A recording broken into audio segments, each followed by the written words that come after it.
ગ્રામ દૂધ લેવાનું છે, 100 ગ્રામ ખાંડ લેવાની છે,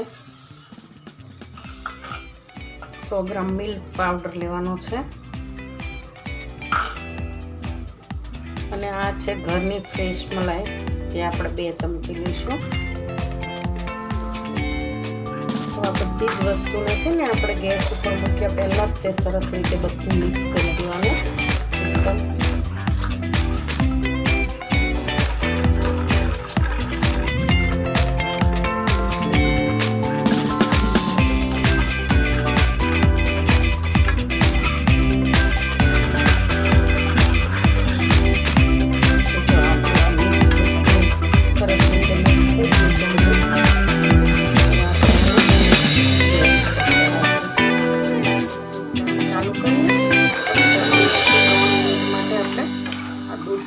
ગરમ કરી લઈશું જ્યાં સુધી ખાંડ ઓગળી જાય અને આપણું મલાઈ અને મિલ્ક પાવડર બધું મિક્સ થઈ જાય। 1 થી 2 મિનિટ માટે આવી રીતે સરસ હલાવવાનું એટલે આપણી ખાંડ બધી ઓગળી જાય।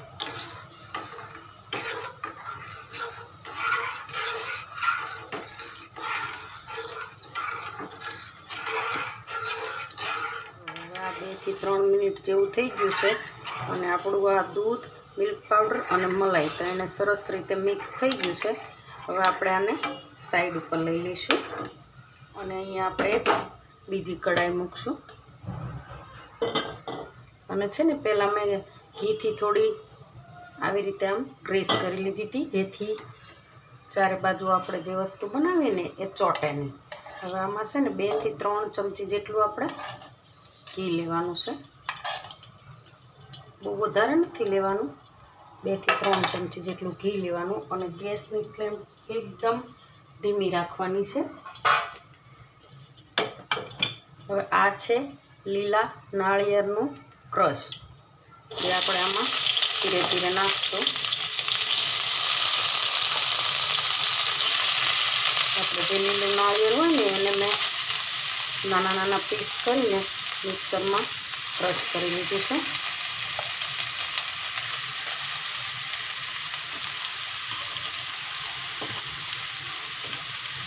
આપણે 250 ગ્રામ લીધું છે।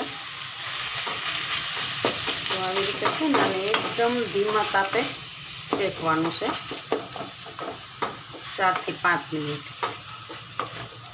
આવી રીતે મસ્ત બધી રીતે મિક્સ કરી દેવાનું ઘીમાં અને એકદમ ધીમા તાપ ઉપર આને શેકવાનું છે જ્યાં સુધી આની સુગંધ ના આવે ને ત્યાં સુધી 4 થી 5 મિનિટ માટે આને શેકવાનું। 2 થી 3 મિનિટ થઈ છે અને આપણું આ નાળિયેરનું છીણ એકદમ શેકાઈને મસ્ત સુગંધ આવવા લાગી છે। હવે આપણે છે ને આ જે દૂધ બનાવ્યું હતું તે આની અંદર બધું નાખી દઈશું, સરસ ધીરે ધીરે બધું અંદર નાખી દઈશું અને હવે આ જ્યાં સુધી દૂધ ના બળે ત્યાં સુધી આપણે આને હલાવવાનું છે। એકદમ મસ્ત દૂધ બળી જાય અને એકદમ માવો થઈ જાય આનો ત્યાં સુધી આને હલાવવાનું છે। લગભગ આને બળતા 4 થી 5 મિનિટ લાગે છે।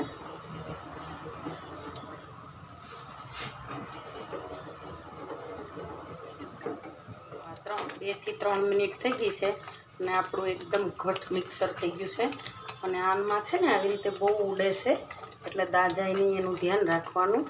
અને હવે છે ને આની અંદર આપણે મેં 100 ગ્રામ ગુલાબની પાંદડી લીધી છે જેને મેં ધોઈ અને કોરી કરી અને સાફ કરી લીધી છે। હવે આપણે આની અંદર આટલું નરમ હોય ને ત્યારે જ નાખી દેવાની ગુલાબની પાંદડી એટલે એનો ફ્લેવર અંદર બેસી જાય। પછી બહુ ઘટ થઈ જાય ત્યારે નાખીએ ને તો એનો ફ્લેવર અંદર નહીં આવે એટલે આપણે આ 100 ગ્રામ ગુલાબની પાંદડી લીધી છે એ આની અંદર નાખી દઈશું। બીજી થોડી પાંદડી આપણે આટલી ગાર્નિશિંગ માટે રહેવા દઈશું। તો જો હવે આને આવી રીતે છે ને એકદમ ઘટ થાય ત્યાં સુધી આપણે હલાવશું। હવે આ 4 થી 5 મિનિટ જેવું થઈ ગયું છે અને આપણું મિક્સર એકદમ ઘાટું થઈ ગયું છે। હવે આપણો ગુલાબ પાક બનીને તૈયાર થઈ ગયો છે। તો ચાલો આપણે આને એક પ્લેટમાં કાઢી લઈશું। ગુલાબ પાક બનીને રેડી થઈ ગયો છે।